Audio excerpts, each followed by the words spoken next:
Welcome to the Sanctuary Podcast, hosted by Angel Deer. In this podcast, we explore the mysteries of spirituality and consciousness. In each episode, we dive deep into the realms of human experiences, our rapidly changing world, and the unseen realms, tapping into the universal wisdom that connects us all. Whether you're a seasoned spiritual seeker, starting to awaken to the possibilities of a more expansive reality, or want support on your journey, this podcast is for you. Join me as we explore topics such as shamanism, spiritual transformation, holistic healing, the medicine path, energy healing, plant medicine, ancient wisdom, and more. Our guests are respected elders and experts in their fields, and we'll learn from their insights and experiences as we journey together on the path of spiritual growth. If you can, please consider supporting this podcast by joining our Patreon page at patreon.com/thesanctuaryny. Once again, it is patreon.com/thesanctuaryny. Now, let's dive into today's episode.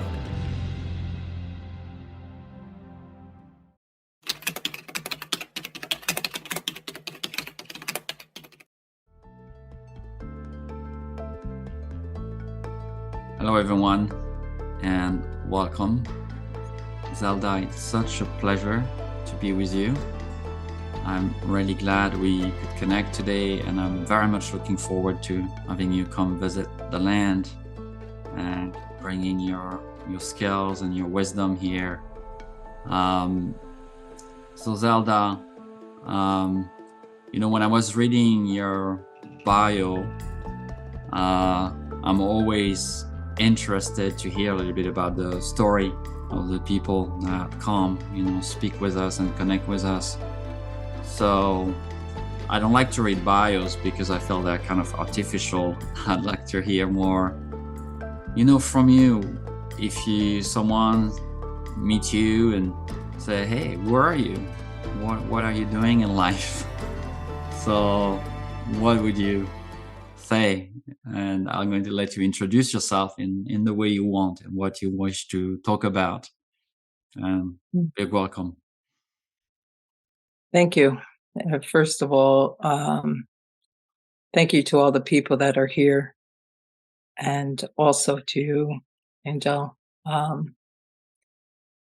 It's every day is a new experience, and every day we give thanks to Creator. And this comes before all words, and we just want to appreciate and acknowledge and gratitude for Creator and the Mother and all of the waters and the fish and the mammals. We also want to give thanks and recognition to even the tiniest little swimmers that are in these mass amounts of water, and also the little creeks and streams, and the rocks that are there, the stone people, how they have all the little hidden messages, how they're so strong in some beginnings, just like each one of us, those big, huge mountains, we come from our ancestors. Then we rumble down to who we are right now. And we stand before the Mother and the water and Creator, and we give thanks to all of them. And we pile all our gratefulness and thankfulness up. And we give thanks to the grass and to the medicine plants, the three sisters, and we give thanks to the bushes and the four-legged, slithery ones, and how they help each other in this circle of life that we call. How everything is in harmony and in balance. And we look to ourselves, how is it that we can hold and create that balance inside of each one of us? How does our heart sing? And that's the feathered ones. the winged ones, how they hear each one of the songs, and it's each one of our voices. Each one of our voices sings so beautifully. We have all this gratitude and thankfulness, and we pile it up to Creator. And as we come into this circle with these people, and all of us together, the ones that will be watching later, we ask, can our minds be one as we create this strong circle? We also give thanks to the thunder beings, the four winds in the four directions. Sometimes each one of us goes in different directions, and then we realize we have to turn around because what we sense or feel, what feels like home. And sometimes each one of the different seasons that come in, it keeps us in places to nestle us, to blanket us, to hold us for a little bit, so we can really feel the gratitude and thankfulness. We give thanks to also the grandmother moon, the brother sun, all of our ancestors, all the star beings. And the elders always say when we look up to grandmother moon, all those beautiful shiny little stars that are in the sky, and one will just sparkle right to your eye and hit your heart. And that's when you know the grandmother is holding you, because each one of us is one of those stars, and she doesn't let go. She holds us and supports us in so many different ways, through dreams, through visions, songs, dance, writing, gardening. Whatever it is that you do, she's always there, and she rocks us. And we're with the blessings of all our ancestors, and the old ones and the wise ones. We pile and pile and pile all of our gratefulness and thankfulness up to Creator. And we ask each one of us, can our minds come into this full circle of one? And if I might have forgotten something as I'm getting older, place that in your mind now, because we don't want to leave anything out. When we put that in our minds, we pile and pile and pile it all the way up to Creator. And now our minds all can come into that circle of oneness.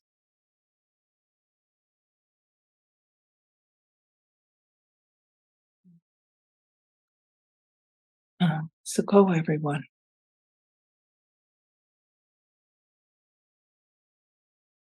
So, it's interesting. People ask, who am I? Where did I come from?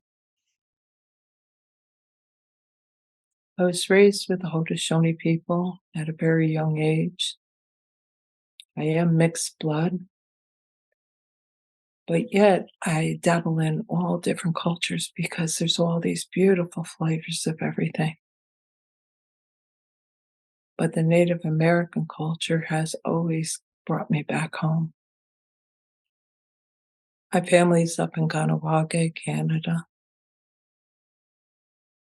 And I used to go up there when I was younger, when my grandmother and my auntie was there. And we used to do the powwows and do a lot of beadwork and listen to stories. So who am I? As I sit here now, I'm a dreamer, a visionary. I listen to my ancestors of all four directions. And I carry myself in a way to have respect for each individual person. And that's that circle and that gratitude that we have for each other. When I was with my grandmother, she taught me so much. It was a lot about listening, hearing. And one thing that she always said to me is these teachings are like a knot, a long rope. And you might hear the story over and over and over again. But that knot gets closer and closer and closer into your heart. And then you start walking with all those teachings. And that's what I am doing now, is sharing what they shared with me. Growing up was a really beautiful time for me, being up there with the land by the river of the St. Lawrence Seaway. Being in community. My father was an iron worker. And so he lived in Albany, New York.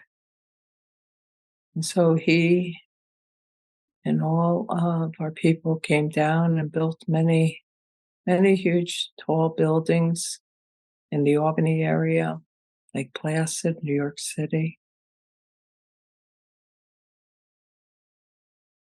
And so I lived a life in two worlds. When the elder said to me one time, "You can't have your feet in two separate canoes." So I chose to be in this canoe and to share what was passed to me. Mm. And maybe it might be just for me, I'm not sure. But if maybe a little seed might touch your heart or something that I might say, that'll bring a smile to your face. That's a good thing. So being in the city, I was with a lot of diverse people.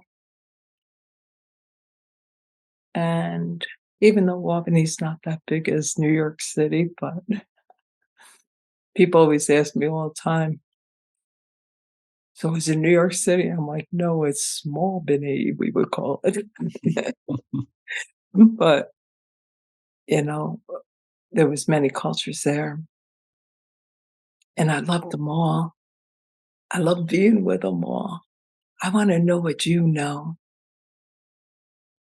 And that's, I feel like, how I really was able to get the dream of the sacred circles, because I wasn't boxed into one thing, but yet I carry our culture very strongly. So if that can answer your question, who am I? Um, it's like a quilt, Well, how we stitch everything together, yeah, all the traditions. you definitely brought me, and I'm sure people are listening in that deep space of listening and presence. I felt like in a collective heart and mind, weaving. Uh, felt like there was a really big spider just weaving us all together in that beauty. And Zelda, I always like to bring things into the context we're in, the time we're in. A few months ago, I was having a discussion with grandmother Three Crow, Barbara. She was telling me, you've been called into that time, because we're talking about the difficulty and the struggle of the world we're living in, and say, this is the time of prophecy. and I cannot hear about just you growing up on this Mohawk reservation in Canada and not remember the big forest fire that have been burning and probably still burning for now so many months over there. Thinking of the extreme weather we've been through, and beyond that, just the tension between those two canoes, I would say, or between this wisdom, this ancient way of relating to each other, to all our relations, and a world that seems hmm, stuck in a spell and a belief that seems to create a lot of harm to each other's, to our extended families. And I would love, before we go into this beautiful dream circle that are behind you, um, to talk a little bit about your perspective on the time we're in, on what's at stake, and this big question that you probably beautifully weave today and explore often is how do we come together? How do we remember that we belong with each other? That we have to be together with the context we're in. And I just finished, a few weeks ago, there was this protest in Canada for the recovery of land, of ownership of land from Native people. And there was this grandmother drumming, and she was confronted with a very strong force, police force, with people in riot gears and, harmed to the teeth. And she was just there with her drum. And that video really, when I see things like that, it really breaks my heart. And I've had time to comprehend this level of violence towards Native people, especially, but anyone that stand up for the waters, for the land, for the next 7 generation. And I find it hard, so what I was saying, grandmother's request, how do you stay in that peace vibration? How do you stay in that heart? How do you not participate in the anger and basically react in the same way of this vibration we're receiving? So I would love to hear kind of your perspective on that, and maybe your practice or how you do that, because I'm sure there's things that upset you most when you hear or see these things.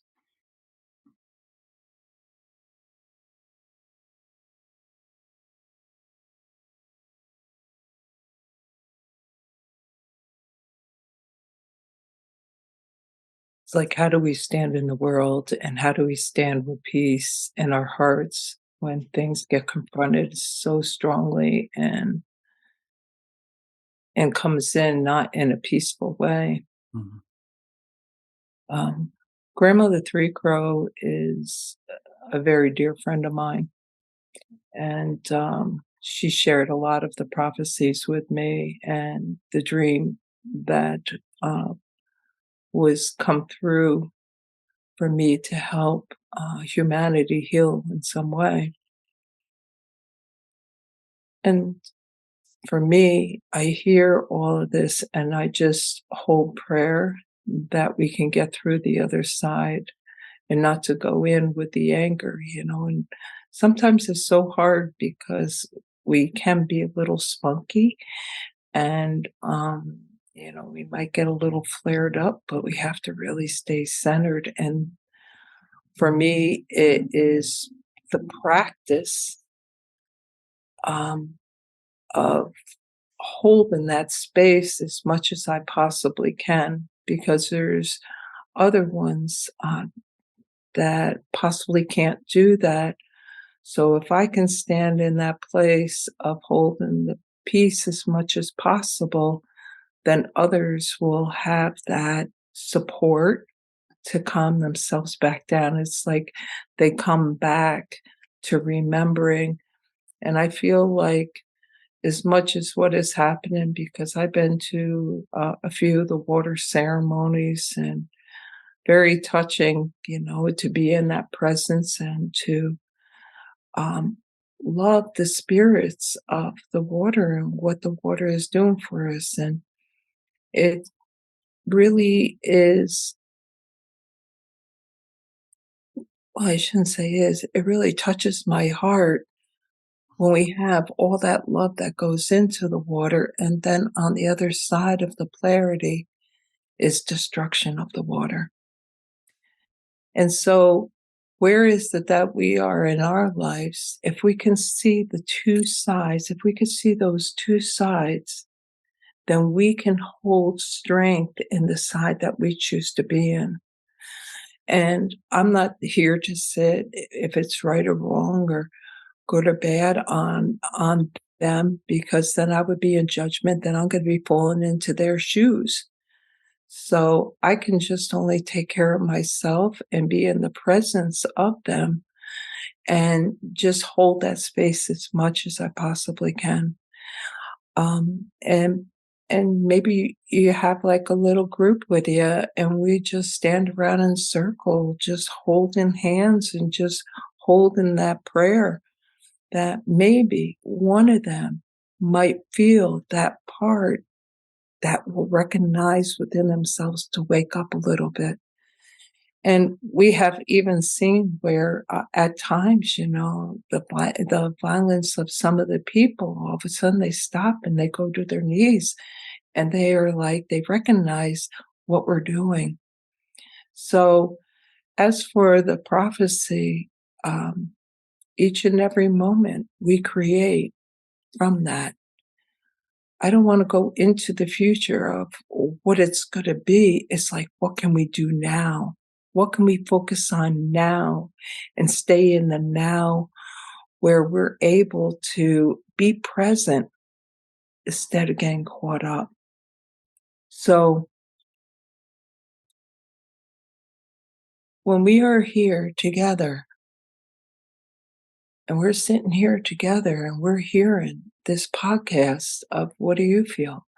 And it's about, where is everybody else that is listening right now?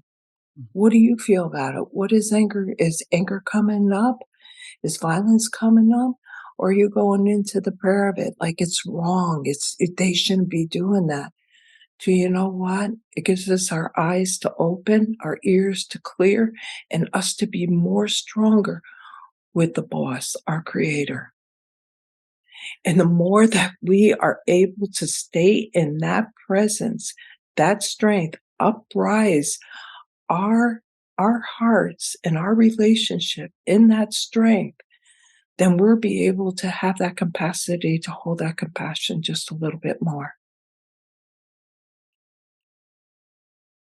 Mhm. So that's where I ask all of you, where are you all in it? You asked me, but where are all of you in it? How are we going to do this together?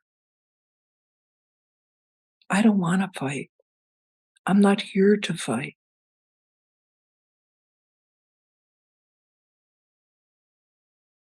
When I feel into your words and even into, what I was sharing and asking you about, and that, anger and violence and this confrontation, what I feel more deeply always when I really sit with it is deep grief, like really deep grief. Um, and I'm always kind of really interested by when I look at this Western culture, that we don't have space for grieving. Yeah. And I'm not talking just individually, but even collectively, where we don't practice grief. It's kind of a shame. I remember, 10 years ago, I was living in New York City, and you see someone crying on the subway, you come back from work or in the morning, and when someone cries, just everybody kind of turns their eyes in the other direction, right? Go on their phone. Or it's kind of, we're not in good relationship with grief either. Not just anger, but grief And I feel sometimes I just want to cry. I just want to be with people I can cry. I just want to honor the water in that way, right? Just be with this flowing waters. Do you mind talking a little bit about grief and as a healing perspective, what is there? I studied for many years with Joanna Macy, and she said that Yeah. we can't really pray to the earth, she said, until we can really cry with her, and we should cry every day a little bit to kind of process that. I love grief. I love, love, love grief. I love every aspect of my emotion. And when grief comes up, it's just more of allowing me to be alive. And when we're feeling that grief of whatever it is, the loss, even the mama crying, that's what it is. The mama is crying, so we're feeling her tears, which her tears are our blood. Her tears is her emotion. And when I ask the grief to be shown, I ask it to come truly right from that belly, right up to my heart, and I feel it, that part of me that needs to be supported. That part of me needs to be heard. And when I hear, then the mother hears that I am touching with her, and she's like, "Oh, you are feeling me. You're awake. Oh my gosh, you're awake." So what I do with any type of grief or any type of emotion, I stop at that moment, and I don't want to abandon that part of me. I bring it right up into my heart, and I love that grief so much that it represents that peace that wants to be seen and heard, that peace that possibly I might have abandoned, that peace that wants to speak out through the songs, through the writing, and as it comes right up through the throat and right out, it comes into my hand. And I see that grief in my hand. I'm in the presence of that grief. And I hold that grief just like a little baby wants to be held when they're crying, when they want to be seen. What they want to do is be heard. And I always ask myself, so what part of me that wants to be seen, wants to be heard?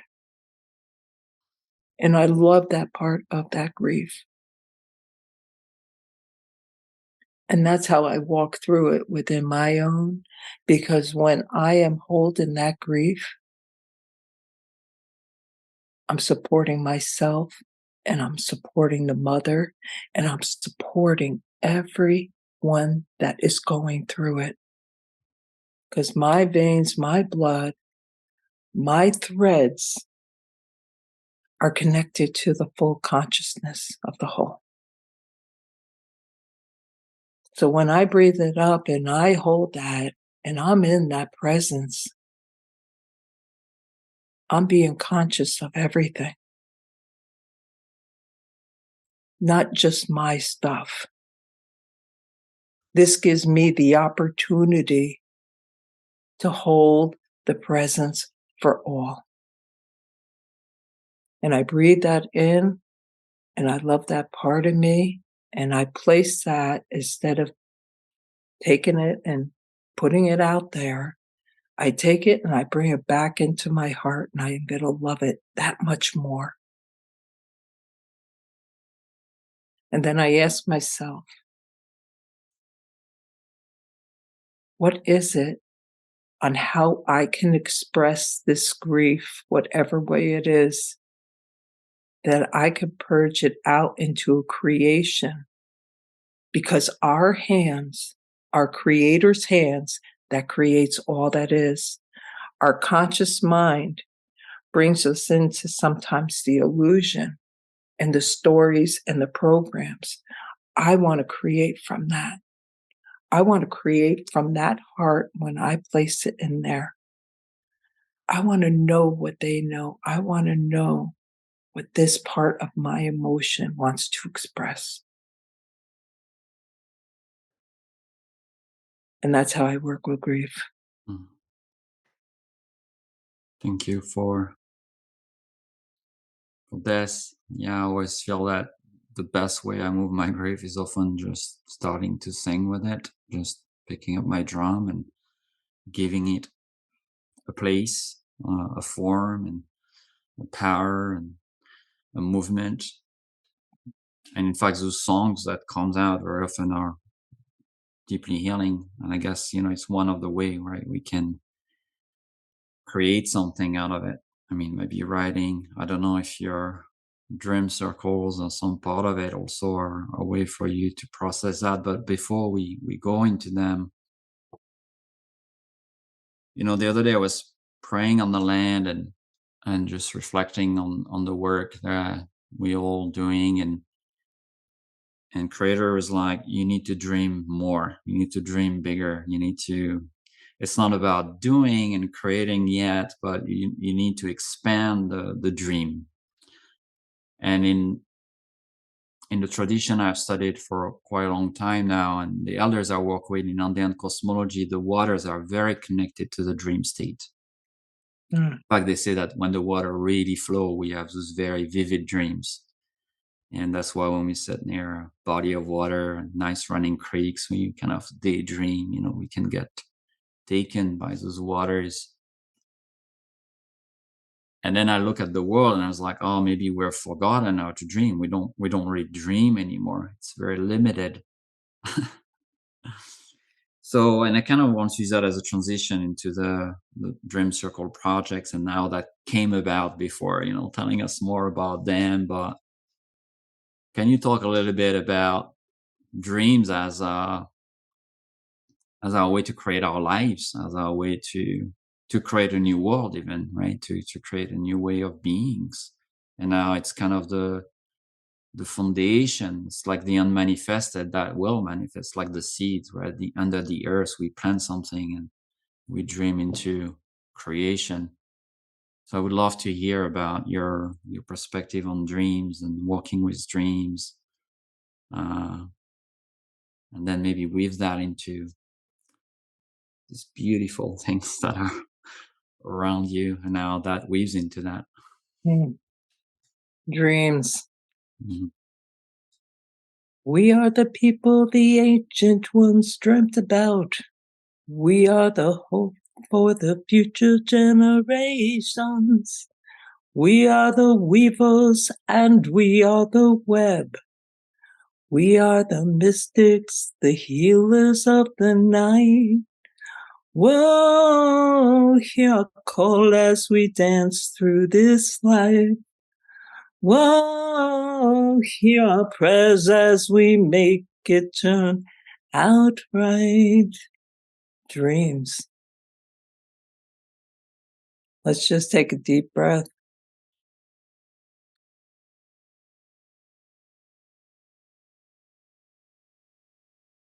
And settle right into the belly. Right into the belly button.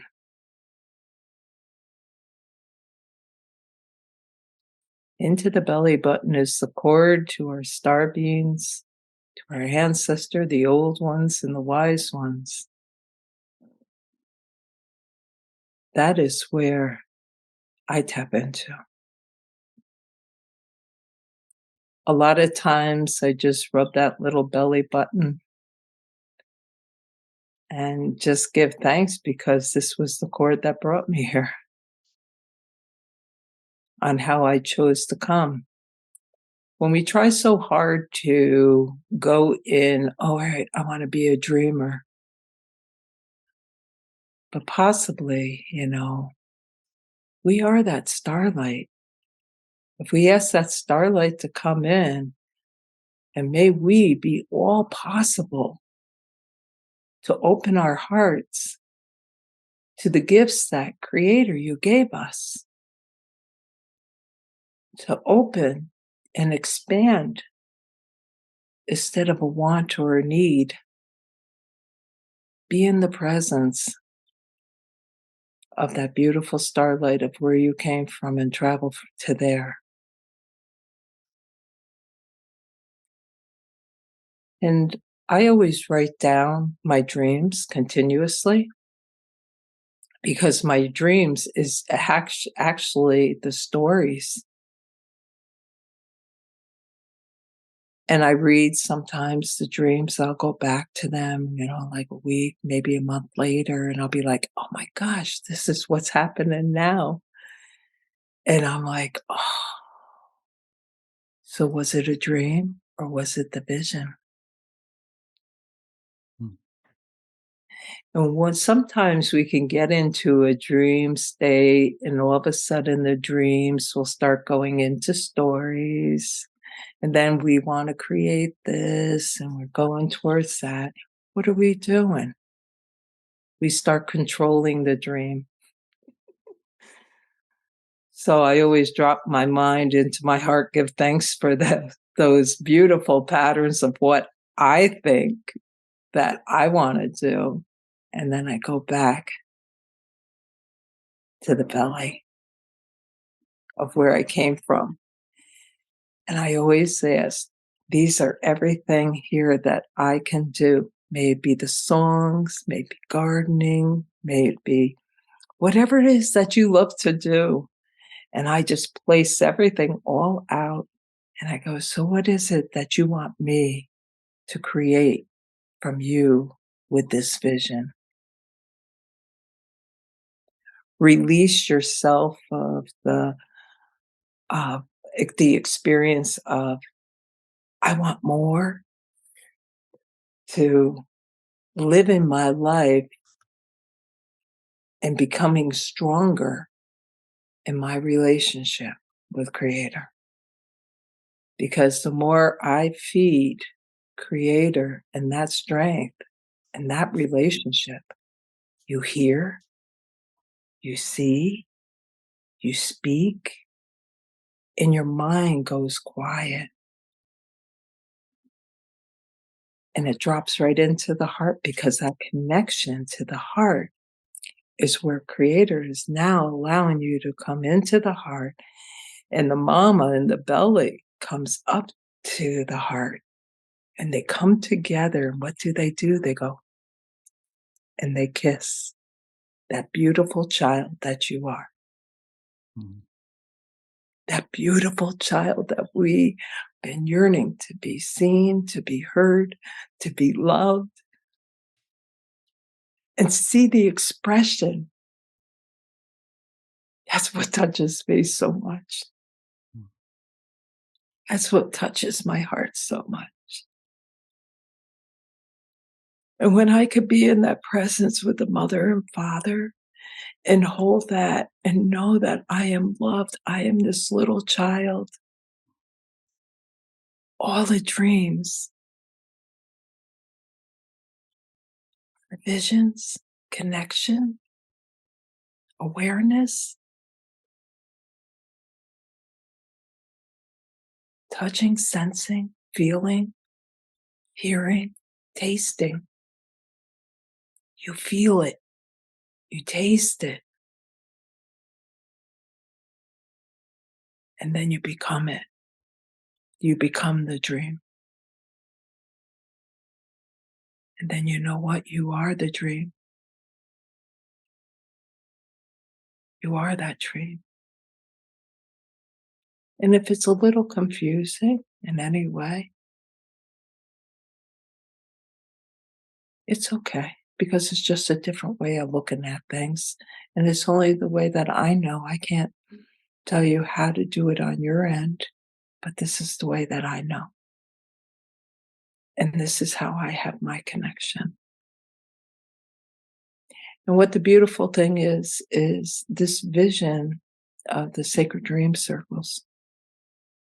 It wasn't something that I'm going to build 25 of these 7-foot circles. Oh, yeah, I'm going to go for it. I had nothing to do with that. And I was up in Alaska waiting for a friend, and I was in this little coffee shop. And this woman comes in, she states her name, and she goes, "You don't know who I am?" And I'm like, "No." And her name was White Eagle Woman, I believe. And she goes, "I go all around the world with this 7-foot drum." And I started laughing. I says, "Well, I just made a 5-foot dream catcher for somebody. Maybe what I'll do is make a 7-foot and we could go around the world together." And that was the seed. And that idea got planted in me. But that was something that brought me to this creation story here. And what it was called Shifts Happen in Threes in the beginning, and it was for the 12/21/12, for the shift of the Mayan calendar. And I was just gonna I started making a 7-foot dream catcher, just ha ha ha. Now, at that time, there was no crystals in my house. I never worked with metals. I was doing brain tanning, bark baskets, drums, rattles, boiling hoofs off, doing all of the raw things to collect materials for these musical, beautiful beings that wanted to be birthed. And then all of a sudden it was like, oh, well, in order for you to make a 7-foot, you need a metal hoop. So the metal hoop was like a little dull, so I got copper tape and I wrapped it around to make it pretty. But you know what it was? It wasn't about being pretty. It's about these starting to become the portal and the opening to help shift the planet. All different people from all over the world I connected with on that day. So there's many stories. Each one brought me to my knees, and I prayed like heck so I didn't fall to my face, each one. And every one I created, it was a 3-month span before I could make another one. Mm. And it was birthed in the equinox or solstice. But the first 3 really tore me upside down and shook me right up and brought me to the place of you agreed to help. Different groups. I was going New Age with some groups. I was taking people away from Jesus Christ. I was abducted by spaceships. And all these different individuals that were, I thought, my friends at the time, all dropped away. And I sat there in my living room and I had the second hoop started to make. And I had about, out of the 7-foot, maybe about this much. So it was a big hole in the center. And I sat there, and all of a sudden, this light came over me, and if we all take a deep breath, and this energy came right over me, just like this. And I heard a whisper in my ear, and it said, "Do you remember when I asked Noah to build the ark?" I'm spiritual, but I'm not in the Christian religion, but I know about Noah and a few other things from that Bible.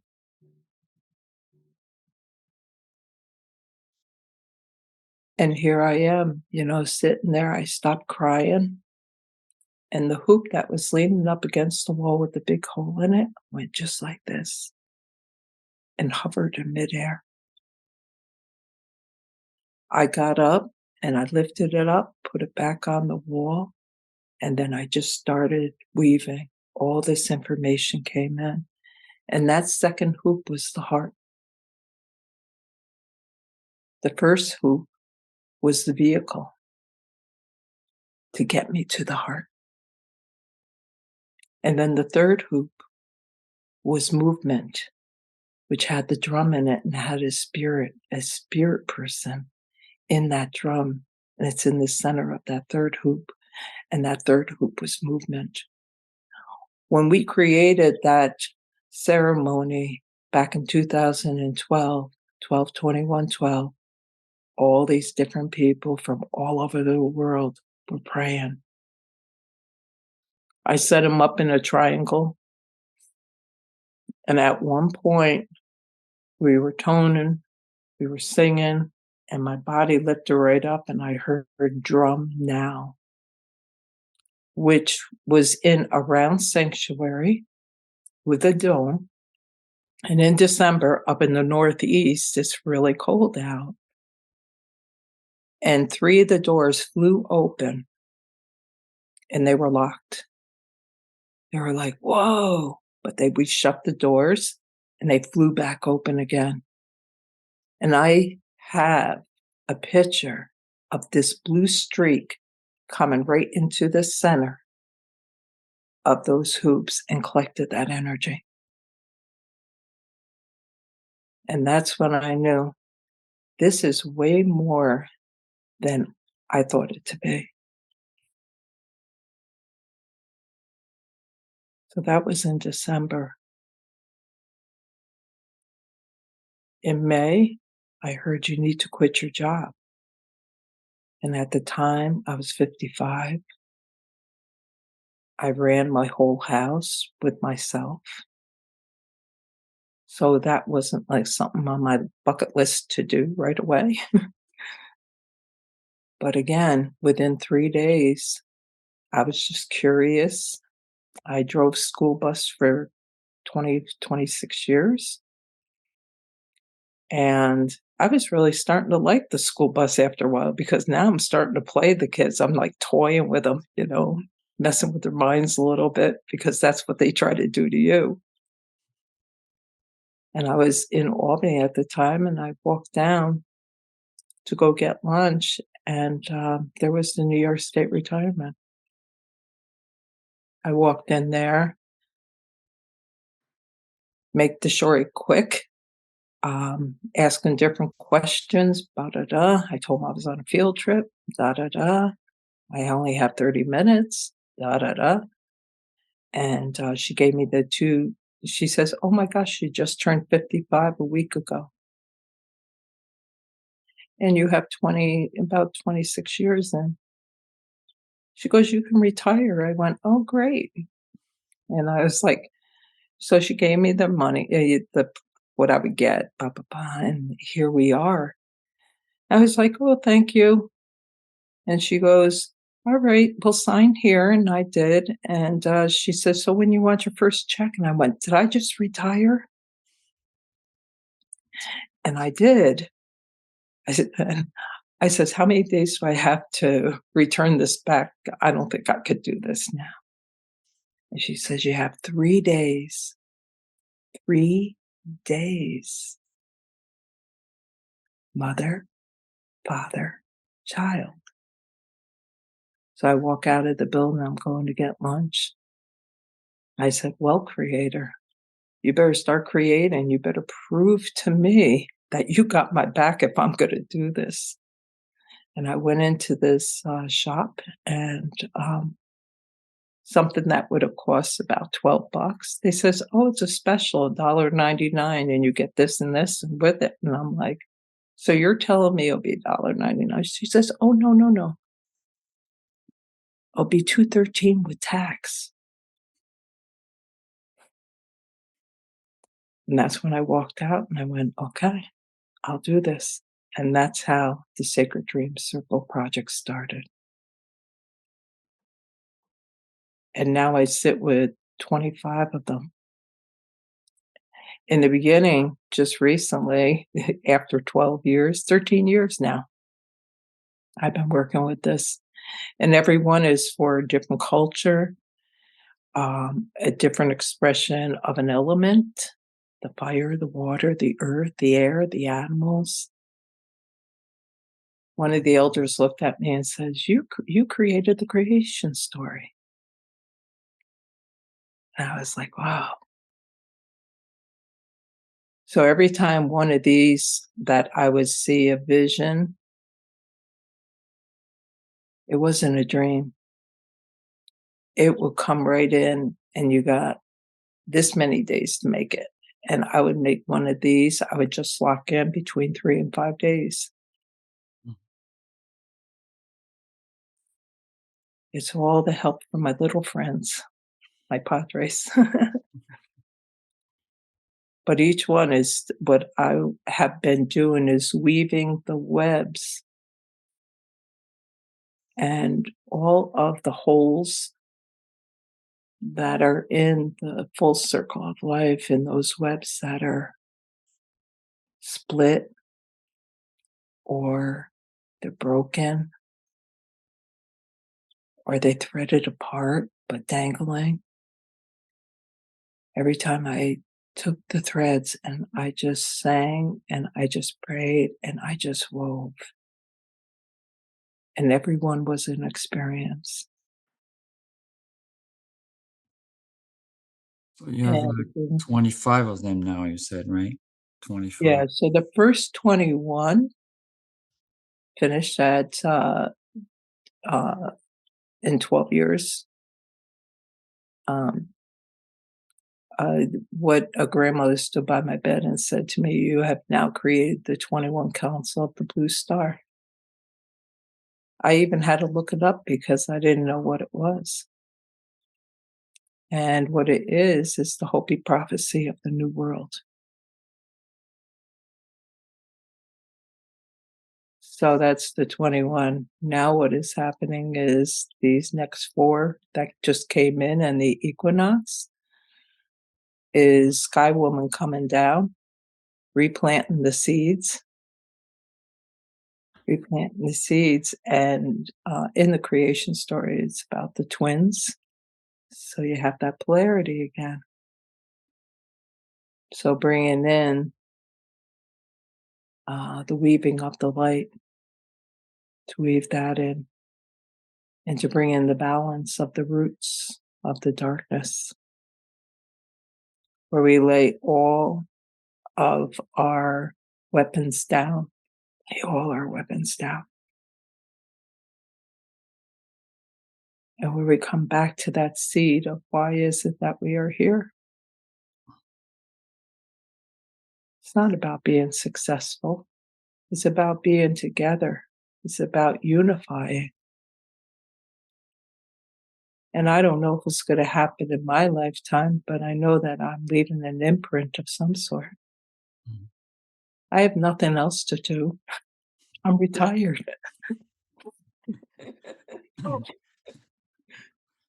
Just laughing, looking at Creator smiling at you. You're not retired. Yeah, I know it. It's just a little joke. Yeah. Do you feel, it's such a beautiful way you weave words, and I can feel the weaving in so many aspects of your presence and work. Do you feel this dream catcher, this experience, this story you are weaving? Do you feel it's going to at some point, okay, this is going to be your last one, and then maybe you will open into something else, or do you feel there is a continuous? I mean, maybe you don't know, right? Like, you feel like there are other stories that are starting to percolate now that you created this 21, and there's something else coming up. Um, and that's one part of my question, and the other part is, how do you bring that into community or into the world? Do you travel? Do you share their stories? What is, or is this just those portals and that's enough? Oh, no. We're out and about in the world, which is so beautiful, um, and holding space for other people to go further than me. That's what I always say, go further than me. Mm. And as the first part of the question, every time throughout the 21, the first 21 that there was a few times I had a little battling with, and I thought we were done. Like I would be at the ceremony and I would be on like 8, right? This is the last one, yay! Or the 7th one, yay! And then another one will pop in. But what had happened is the first 21 actually built upon each other. Mm. And for me, it strengthened internally my my um my root, my connection so strongly to do this next level of work, which they aren't even dream catchers anymore. They're sacred geometry, and I call them the sacred dream circles or the sacred dream hoops. But if you look it up, it'll be the sacred dream circles, and you could find that out, and you could see some of them on my website. But if we go to just if I'll share with you the 21 in the vibration that they hold. So if that's okay, and then you will feel possibly what I felt when I was creating them. Can that be something? That would be a big gift. Yes. Because number one is inspiration, right? Our relationship with the self. So if we all just take a deep breath. So number one is inspiration. I want to find that in your body. Where is it triggering in your body? And breathe it up to the heart. 2 is the activation of the heart.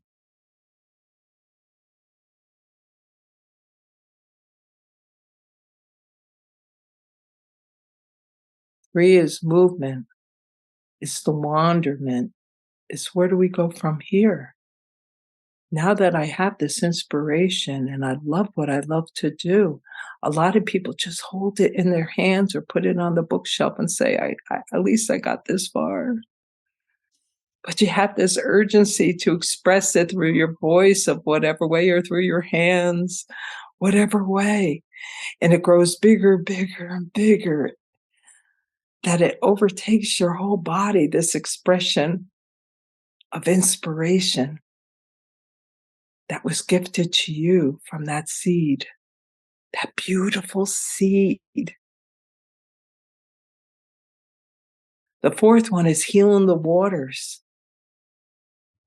And that seed gets set in the 7 chambers. And it's the 7 chambers within your body. And they start to get cleansed and cleared and purified and rejuvenate. And the inspiration gets turning in that beautiful soil and getting fed and watered.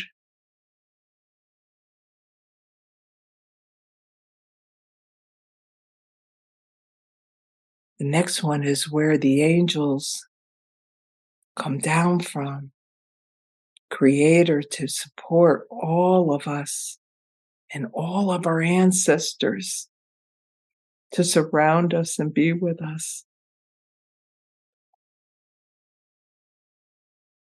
The 6th one, opens right up. Our eyes clear, our ears clear, our mind clears, and our heart clears, and our voice clears. And it's called the New World. The New World. I'm seeing things in a different perspective. I'm feeling things differently. It's unfamiliar. But yet I'm curious. And we breathe deeply into dream time and walking in two worlds. And on one side of the panel is all your stories and programs and everything that came through your cellular memory and your DNA that you've been carrying for so long. But that inspiration of tree of life comes right up, straight up into the middle from the bottom of your feet all the way up to your head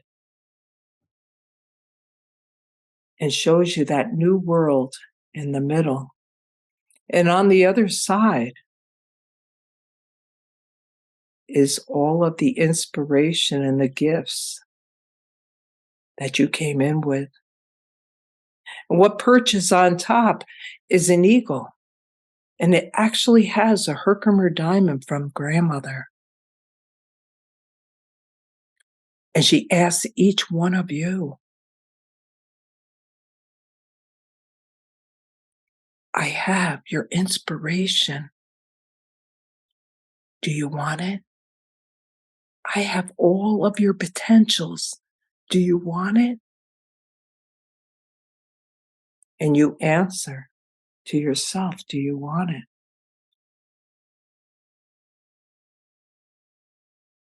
And that gift flutters all in right into the third eye.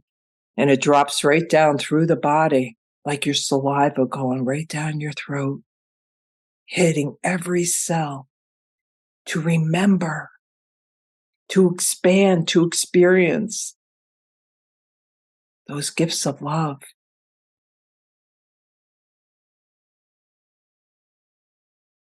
And then the twins come in.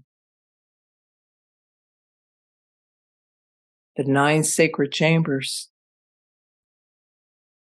which has the infinity sign, but is purged out. It sticks out of the circle.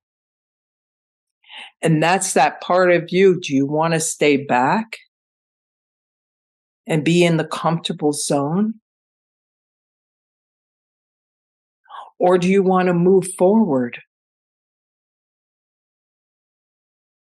It's like being in a rocking chair going back and forth. Well, my grandmother always says, get out of the rocking chair and get up and move. Get going. It's time. Time to awaken. No more sleeping. And on the other side is the bright light. And that's the other twin. And that's your temple. That is your temple of expression. How do you feed yourself? Mind, body, spirit. You have to all come together as a whole.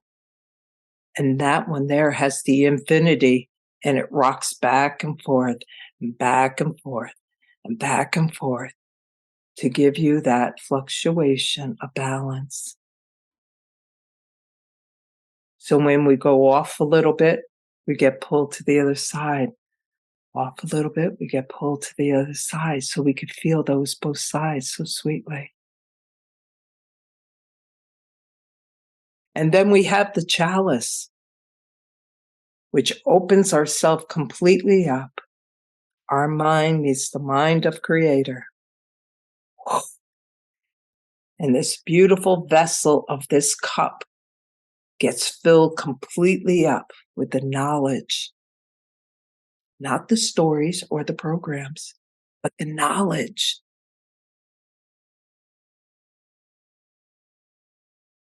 From the old ones, the ancient ones, our ancestors, of whatever culture you are.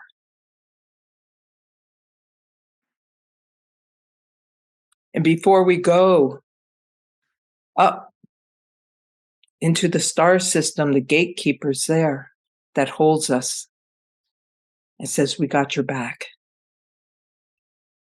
So you can explore. going into the stars and back home, which that silver cord comes down and connects into that belly. And as we take a deep breath and we rise up, and you were traveling right through that silver cord, right up to the Pleiades, where all the lost children are, they say. But now they're home. They have found their way home. And then the next star system that is there is Polaris, which there's two cups, the two dippers, Small Dipper and Big Dipper. But what's on the end of the stem is the North Star, which is guiding us back home.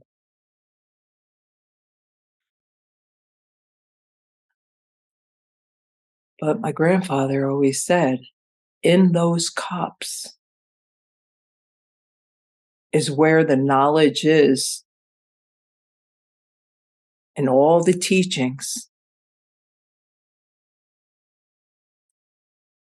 And he asked all the time, so are you still doing it? If there's something up in your life that keeps coming back and coming back and coming back to learn. And sometimes I would say, nope, it's not coming back anymore. And he said, good, you learned your lesson. You learned the teachings. But if I said, oh yeah, it keeps coming back. And he'd go, oh dear. And he'd tap me on the back and say, you're just sightseeing a little bit more.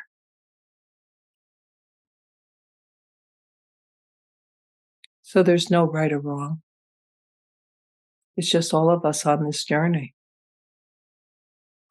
And then the last star there is Orion's belt,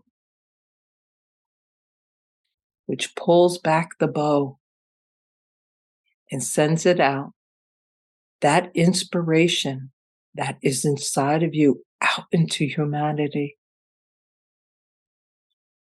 to be touched and healed with peace and love by Creator and all the makers.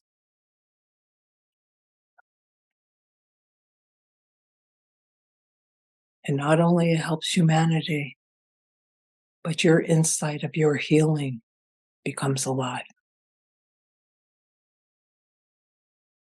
And when I got to the 13th one, because that's the 13th one, and then that's when Creator said to me, you have now completed these 13, but not many people look towards me. So we're going to call it the sacred dream circles. And the first letter in each of these 3 words that I'm going to say, take those letters and put them together. Or whatever that means to you, you hold that, which is the great open door. And that great open door is giving each one of us permission to move forward.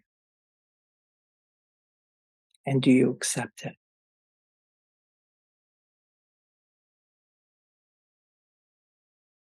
It's not a challenge. Do you accept life where you're going to lead your life to the fullest, or you're going to allow your life to lead you? That's the question.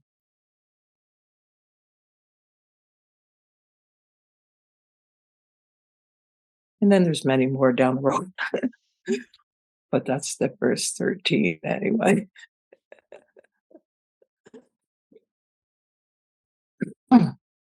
It was fun. It tore me up, shook me up, spun me around. And all this time, you want to hear something? This is so funny because just recently I had this aha moment. Because I'm like, oh, it's for the planet. It's for the planet. And I heard, on my head and says, "No, it was for you to wake up." And I'm like, "Oh, and now it's time for you to share what we taught you." Mm, thank you. See, so they always have to hang a little carrot outside, and you do everything for everyone else, but you don't ever do it for you. And that is where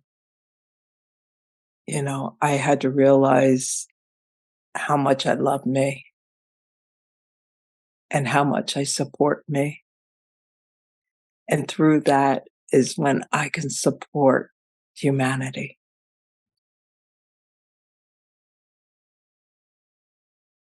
Thank you. And now it's getting fun.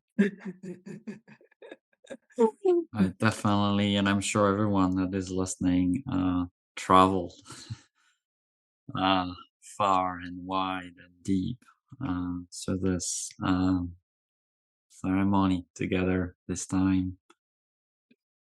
Um, it's interesting. It's not a topic today, but in Indian cosmology, the first 7 or 8 you describe is the same path that is in the Chakana, the ancient Indian cross, and the processes are identical with a different language and a different shape, but I just could not see it. And Mhm. that's how I feel. It's obviously a very universal teaching and very profound, and it's coming from source, however we want to call it, uh, Mhm. the great open door. Mhm. Um, You like that, huh? I love it. I will quote you every time I use it. Mhm. Thanks for this gift. Thanks so much for the depth of this medicine.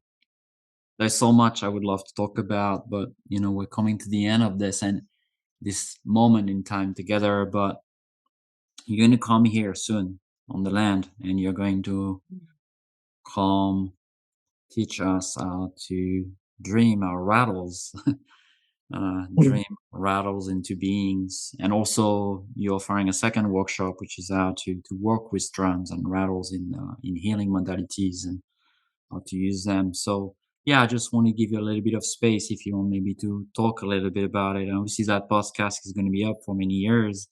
Uh, but yeah, I think it's such an honor to have this medicine coming, and I could feel even the rattle process of creation as you were describing that, and what it might be like with you. But do you want to share a little bit about creating that Mhm. type of sacred instrument and this process a little bit? So, so first of all, it's the spirit of the medicine of the animals. So just to know that all these years I've been collecting, collecting for over 40 years. And so everything that we use, it was coming from hunters or the land or the mother of some sort, from nuts to the animal sources. And um, when you lay out all the different pieces, because a couple different people asked me, so are we gonna just make turtle rattles? Or are we gonna make shell rattles, this and that? And what it is that I lay it all out, and I give each person like a little basket, and they put everything in that is calling to them. And then I have them sit with that, and what is it that they want to make for you? That's the ticket.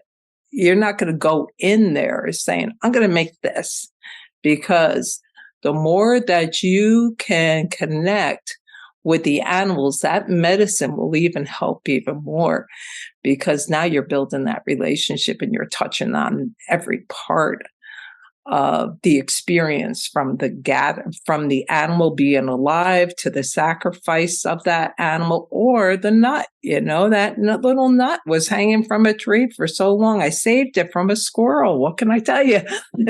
Or not. The squirrel the hickory nuts, the squirrel eats both sides of the nuts, and I just pick up them. They do all the work, so that's really sweet. So I thank the squirrels, and I lay out my tobacco and give them all offering. So the most important thing that I like bringing into the workshop is how is it that you could build your own intuition? How can you tune in? What is the animals? Why are they being drawn to you? And a Mm. lot of times I don't even tell you what the animal is. You have an idea or something of it, but it might be a different hoof from an elk or deer, a moose. It doesn't, I want the animal to speak to you. And when you are creating that, you're going to be creating with different colors, shapes. I have strings, bells, 10 cones. So even if you don't want hoofs, then maybe you want to use, I have a buffalo farm just right up the road that I get my rib bones from. I get all my bones, like I boil the hoof sauce. So I have the leg bones and I have the shoulder bones that I get from the butchers when they butcher the deer, which that's going to be coming up soon, is more hunting season. Or the turkey, I get the turkey bones and stuff because, like I say, I live in hunting territory. Mm. And so I just appreciate whatever any of the hunters can give to me because then they come back alive again. Those animals come back alive. They help you. At one point, I had this one turkey hanging upside down and I was blessing it, and the actual wings were like really close. After blessing it, it went, and just it relaxed. And I made this some beautiful things from it. But when I wear it, I feel like I am the turkey. Sometimes I might gobble a little bit. No, but uh, so that's that part. And then the second workshop is how do you use your drums and rattles in a healing modality. So the thing of it is each rattle has a different vibration and a different sound.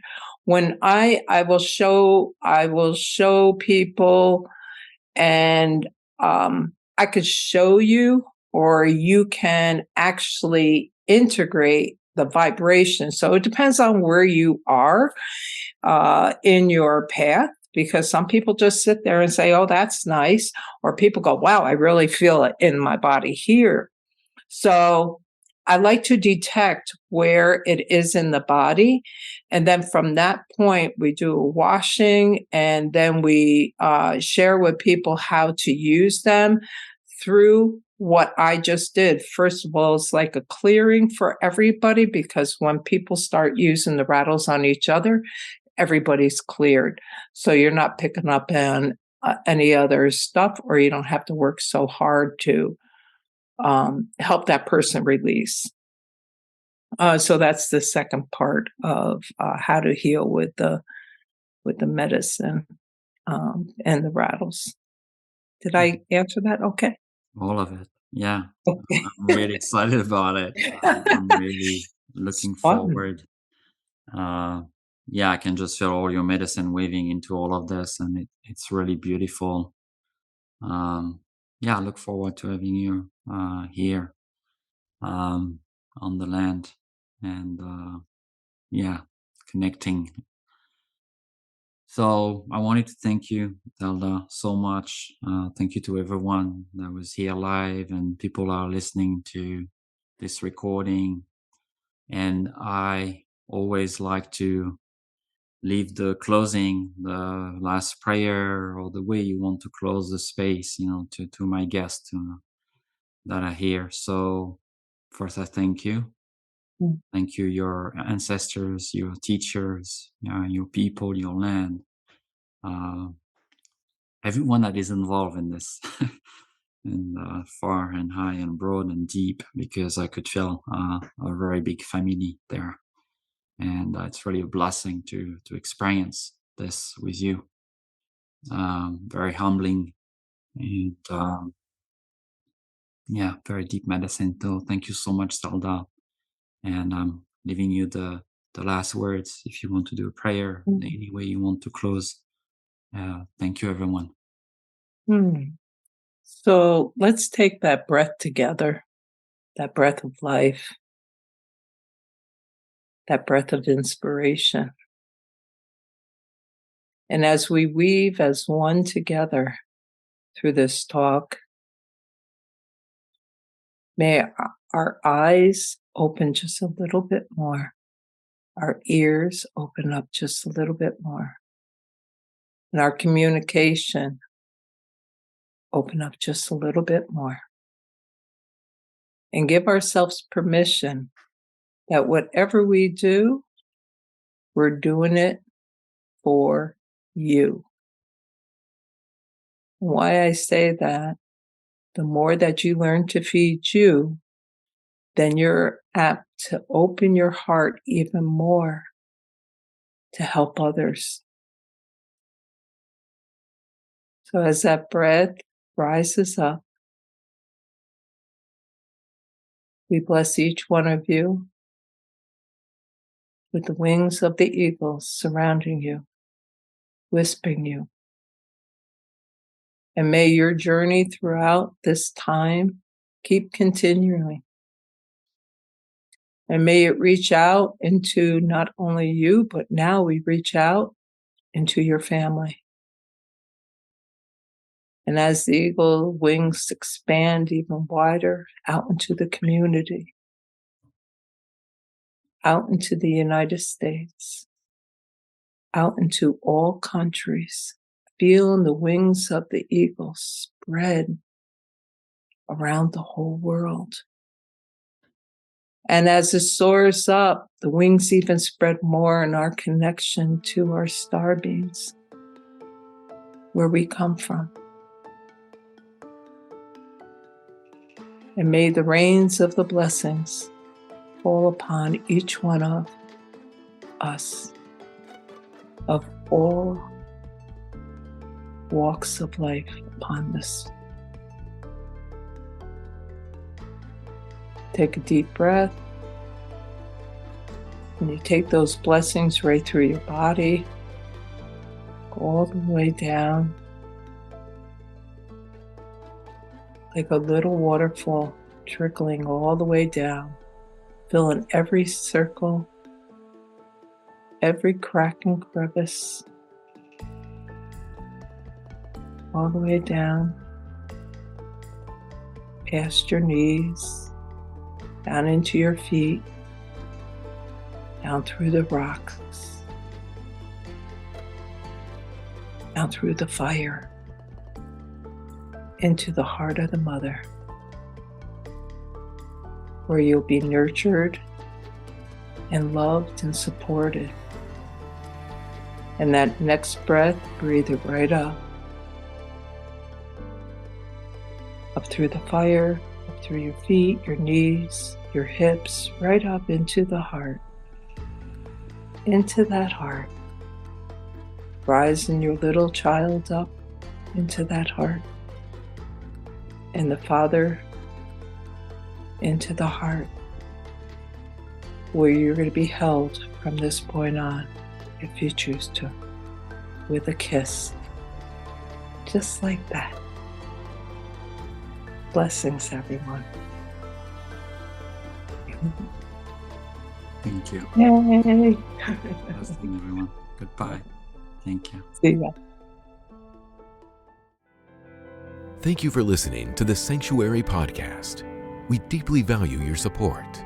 Please consider sharing this podcast with others and joining our Patreon page at patreon.com/thesanctuaryny. Once again, it is patreon.com/thesanctuaryny. At The Sanctuary, we believe that spirituality is a personal journey that takes many forms, and we honor and respect all paths to awakening and the rise of consciousness. Our mission is to provide a platform for open and honest conversations about spirituality and to inspire and empower our listeners to live their most authentic lives in good relation to each other's, the living and invisible worlds. I look forward to connecting with you again here or at our events, retreats, and online gatherings. You can find all our offerings at thesanctuaryheal.com. Once again, it is thesanctuaryheal.com.